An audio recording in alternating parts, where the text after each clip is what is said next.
Audio Jungle. Còn bây giờ sẽ là một điểm nhìn cũng rất đặc biệt mà chúng tôi đặc biệt muốn giới thiệu với toàn thể quý vị trong chương trình ngày hôm nay. Và chắc chắn đây sẽ là một điểm nhìn thú vị để gửi đến tất cả chúng ta, một điểm nhìn đến từ một đơn vị, một doanh nghiệp quốc tế. Và chắc chắn khi mà doanh nghiệp quốc tế đó xuất hiện trên sân khấu của Internet đây thì đó cũng sẽ phải là một doanh nghiệp có đủ vị thế và những cái trải nghiệm của mình để đưa ra những cái chia sẻ đủ bao quát để nói về những dự báo về sự phát triển Internet thế giới trong những năm tới đây.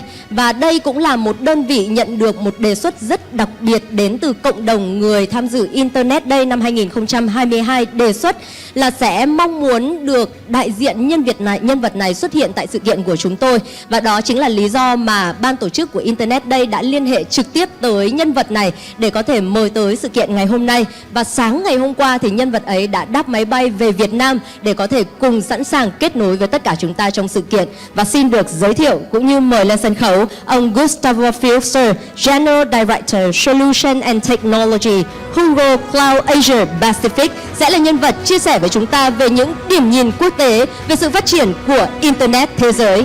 Ladies and gentlemen, and now please welcome Mr. Gustavo. Please go on the stage. With a round of applause, please welcome.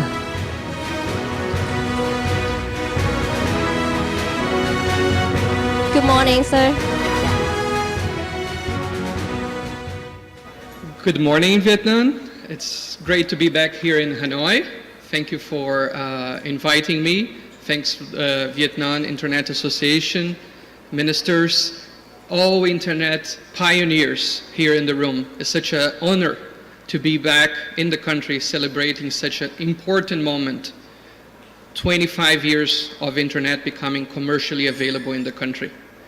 My name is Gustavo Fuchs, and I lead our cloud technologies and specialist for Google Cloud across Asia Pacific. And it's such an interesting moment to celebrate such a long way, such prospect, such development of Internet in the country, and of course throughout the region. When I started thinking about what is the future of Internet, and put together a set of predictions, which I would like to share with you, I started to think about how people look at the Internet, how our technologies linked. And I did a quick survey of what people think the future of Internet is. And I shared with a common word map association, which I wanted to share with you here. You know, people think about information, people think about impact, technology, but if you see around, the future of Internet, it's really around people, right? It's really about each one of you here in this room as Internet pioneers, and of course, every single citizen in Vietnam. I saw the previous presentation where the theme is Internet for all, and I think that's really a collective thinking. We need to be looking at how do we further expand and make sure that every single citizen, every single organization, public sector, private, NGOs, can benefit for the power of digitalization and what all the economic and development benefits that Internet gives to us. You know, another thing I did, just as in preparation for this discussion, was to, query around a couple of friends and also around, forums of what would be your top Internet technology prediction. And a lot of people think about Web3. I'm sure this topic will be covered here today. A lot of people talk about the metaverse. I'm sure the topic will be also covered. Some very innovative thinkers are also mentioning about the interplanetary internet, connected to the space station and many other technologies. But what I would really like to do here is to focus on very practical aspects that each one of you can take here after this presentation and help shape the thinking of your organization, of your business, of your community, something you can take into action. So I would love to be, and this is my aspiration, that at least one of the top 10 predictions I'll be sharing with you here, you can take it out, and hopefully I'll get your feedback if how this is useful, and I would love to continue the dialogue. Now, before we go into the future, I want to look first in the past. And if you had a device that doesn't look like the computer of today, it probably looks like computer of the past. Back in 1997, congratulations, you are an internet pioneer. I think many young people in this room will probably not recognize this computer. And even worse, they will probably not even recognize the very interesting sound of connecting to the internet back in the days, right? Connecting via dial-up, downloading content and pictures which were extremely, low at that time. So I want to give a big congratulations to all of you who have been, part of this journey, and today are key decision makers, shaping the policy, shaping the business, and the digital business all throughout Vietnam. Now, I'll be jumping into the top 10 predictions. So please bear with me here. I'll walk you through those. And again, I'll be here throughout the day, so super keen to have the dialogues. Let's jump into the first one. Businesses who start with neuro-inclusive design will see a 5x growth in user adoption for the first 2 years. Neuro-inclusive, it's all started around the world as the right thing to do, right? So we want to make sure that we have internet for all, and having this, the community, different perspectives, was very important from an ethics and a values perspective. But guess what? More than 20% of the world's population is neurodistinct, which means that it's not only the right thing to do, but also an incredible business opportunity. It's an incredible business opportunity to have internet for all and to make sure that everyone jumps into the digitalization journey with you. So many companies historically will only hire from the top universities, will only hire from a certain profile. Guess what? In order for you to build products and capabilities for all, you need to have all types of thinkers helping us shape that. So we believe, and Google has been doing our part in being inclusive. We believe the world needs all types of thinkers, and to develop those technologies, we need to look at from all perspectives. So whatever is the neurodistinction that every single individual or community has, we want to make sure that they are part of the journey with us. Second, 4 out of 5 enterprises will use some form of curated open source. Now, it's not news that open source is the common fabric of the internet, from network equipments to operating systems to how web servers and a set of technologies are available. That's already the standard across, and we have been a key part of that in Google in generating our own ideas for our own consumption initially, but then of course sharing this with partners. The next step of that is to ensure that we have what we call curated open source. Now, curated open source takes all the power of open source and makes sure that enterprises have all the capabilities to run their critical mission systems with the right level of support, with the right level of accountability for businesses to be running. So things such as automation for testing, SLAs, this becomes very important for all industries, be it defense, public sector, telecommunications, manufacturing. The need to operate real time, the need to operate mission critical systems is imminent and is a reality across many industries. We can actually do it together. We can do this by running open source, but also adding curated options. Number 3, I think security is a common theme. Many industries are being impacted. There is not enough security professionals available. So we believe that 90% of digital security operations will be automated and managed as code, just because there are not enough security professionals. And I'm sure Vietnam government, all institutions, we are doing everything we can to ensure that we create those professions and that we train people. But the automation is super important. So we believe we will go from a place where we have data visibility completely integrated with security analytics and have continuous detection and continuous response. That allied to the best set of professionals and to the growing number of professions will ensure that internet in the country and all its usages can run uninterruptedly and with the most security aspects. We need that to keep and build the confidence across all our audiences and all the businesses. Number four, actually I think this is a good news. AI is going to be the primary driver to moving to a 4-day week.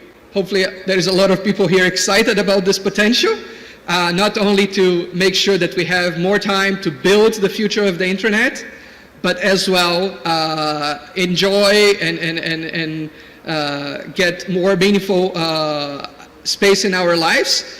We see tremendous development of AI over next years.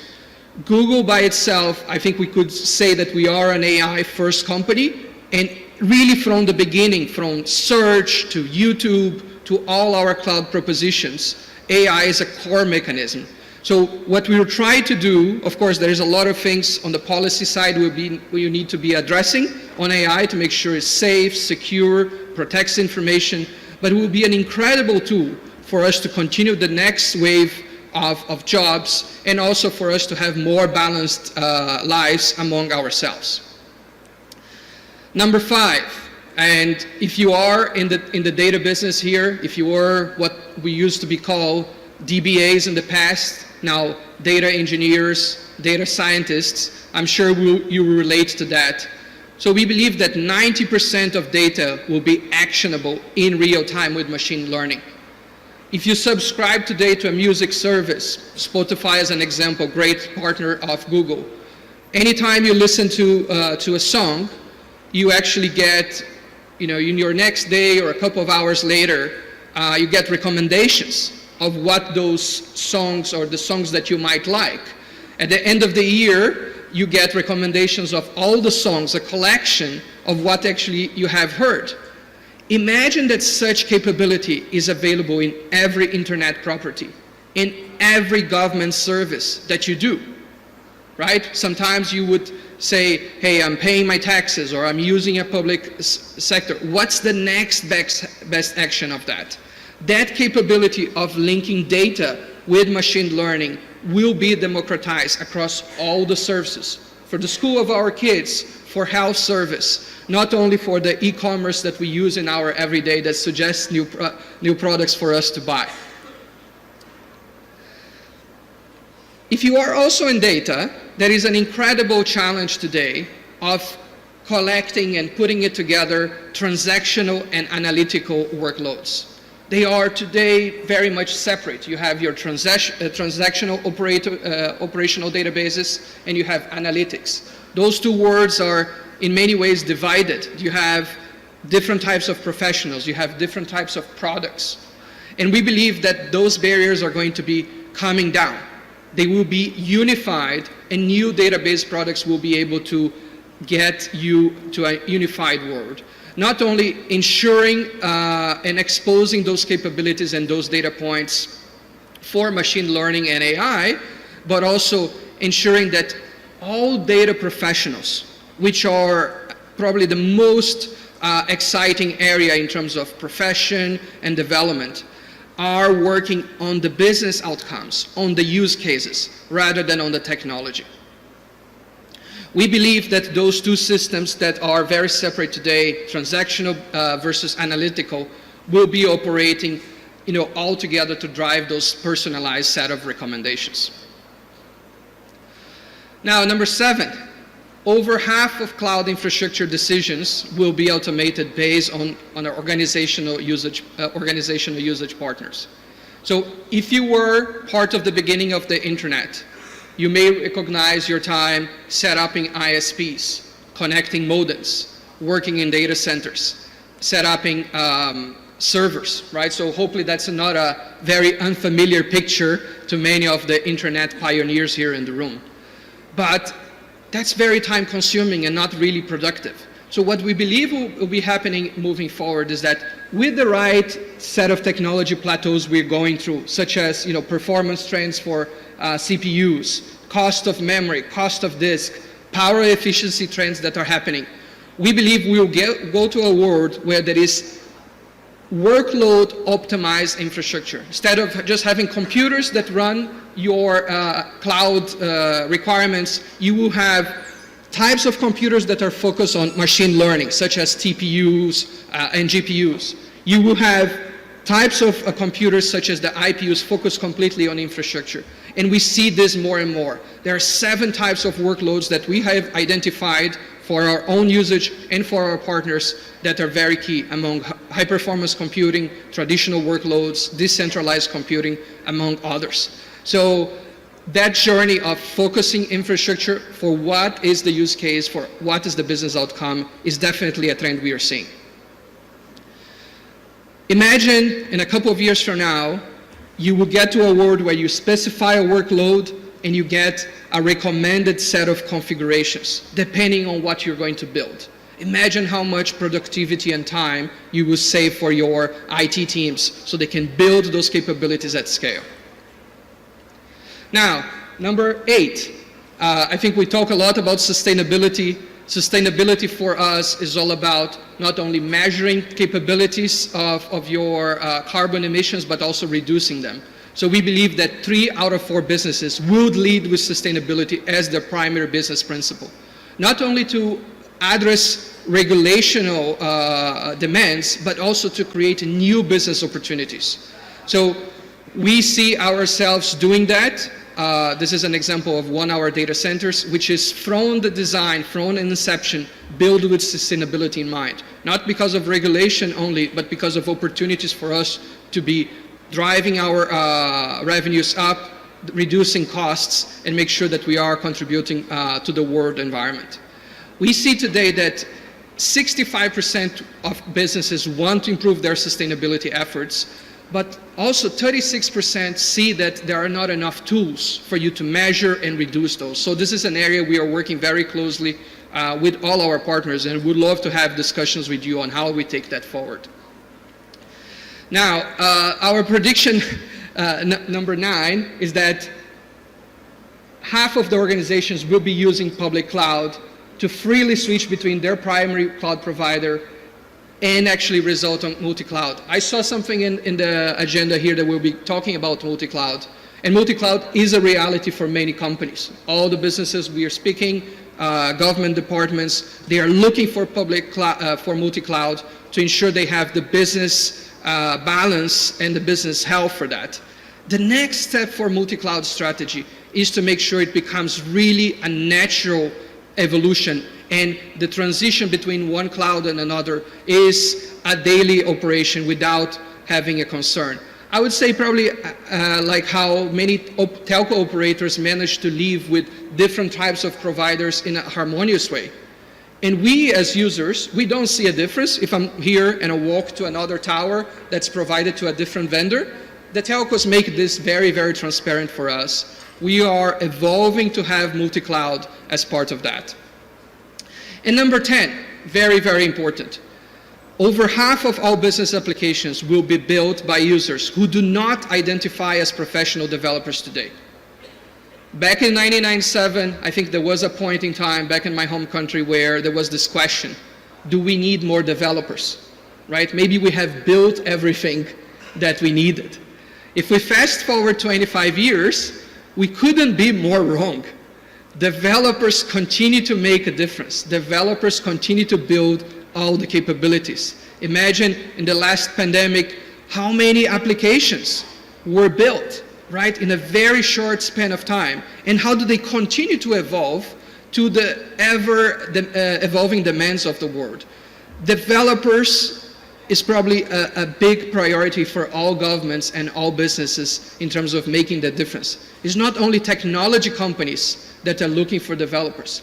Every single business, as they become digital, are looking for developers. They won't be enough.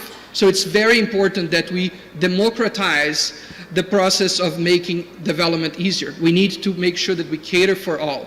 So we see a lot of opportunities for low-code and no-code tools to ensure that this can be taken to the masses. So business analysts, scientists, engineers, we want to make sure that although they are not developers at core, they can build and extend their applications. So we see a tremendous growth on that, from 25% to almost 70% of new applications be developed in this way. Those are my top 10 predictions. I really hope you have at least one in the back of your mind that you can take into organization.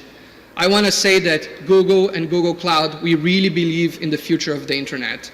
And the way we want to partner with you today and over the next couple of months and years is that we will continue to lead at Google, building our technologies, curating open source, building technologies such as Kubernetes, BigQuery, and many others.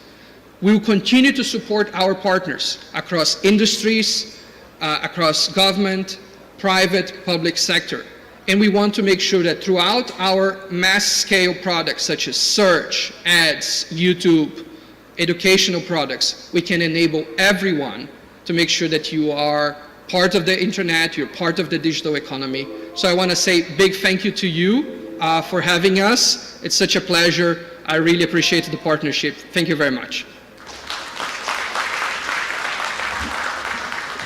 Thanks, the representative of Google, Mr. Gustavo, for your present here today with a lot of useful information and your enthusiasm. Thanks.